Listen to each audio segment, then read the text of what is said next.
Solar solar लावणार आणि सबसिडीही मिळवून देणार। नागपूर विमानतळाजवळ सुषमा अंधारेंना अनोळखी व्यक्तीकडून जीवे मारण्याची धमकी। फडणवीसांनी सीसीटीव्ही तपासून वस्तुस्थिती पाहावी, अंधारेंची मागणी।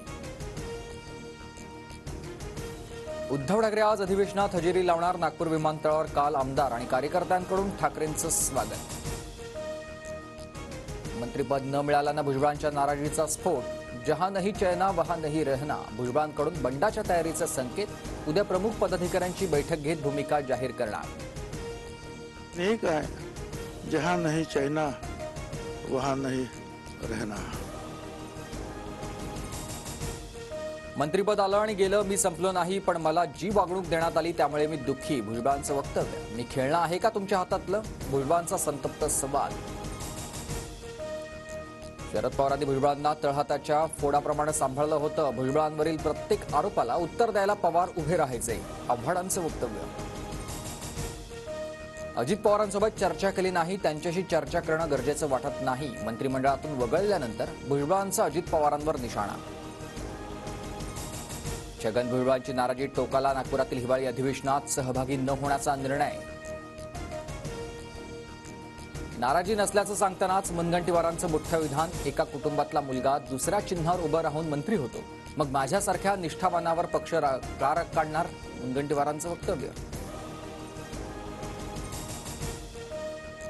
एक मंत्रिपद जयंत पाटलांसाठी राखीव, योग्य वेळी योग्य निर्णय घेणार, जयंत पाटील म्हणाले होते। अमोल मिटकरींचा जयंत पाटलांबाबत मोठा दावा। हिवाळी अधिवेशनाच्या पहिल्याच दिवशी 35,788 कोटींच्या पुरवणी मागण्या सादर। लाडक्या बहिणींसाठी 1,400 कोटी तर मुंबई मेट्रोसाठी 1,212 कोटींचं अर्थसहाय्य।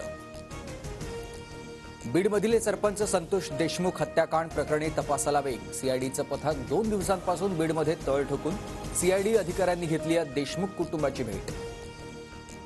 बीडच्या परळीतील व्यापारी अमोल डुबे अपहरण प्रकरणी पोलिसांची कारवाई। 5 आरोपींना अटक। 2 चारचाकी गाड्यांसह 1 पिस्तूल आणि जिवंत काडतूस जप्त। एक देश एक निवडणूक विधेयक आज लोकसभेत मांडलं जाणार। दुपारी 12 नंतर केंद्रीय कायदेमंत्री आणि न्यायमंत्री अर्जुन राम मेघवाल विधेयक मांडणार। खासदारांना व्हीप जारी। गडकिल्ल्यांवर गैरकृत्य करणाऱ्यांना 1 लाखांचा दंड आणि शिक्षेची तरतूद। गडकिल्ले संरक्षित करण्यासाठी सरकारचा महत्त्वाचा निर्णय।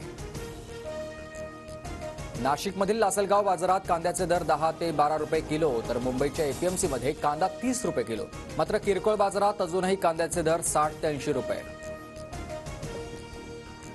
राज्यात थंडीची लाट। नगरमध्ये सर्वात कमी 5.5 अंश सेल्सिअस किमान तापमानाची नोंद, तर तापमानात 1 ते 2 अंश सेल्सिअसनं वाढ होण्याचा अंदाज।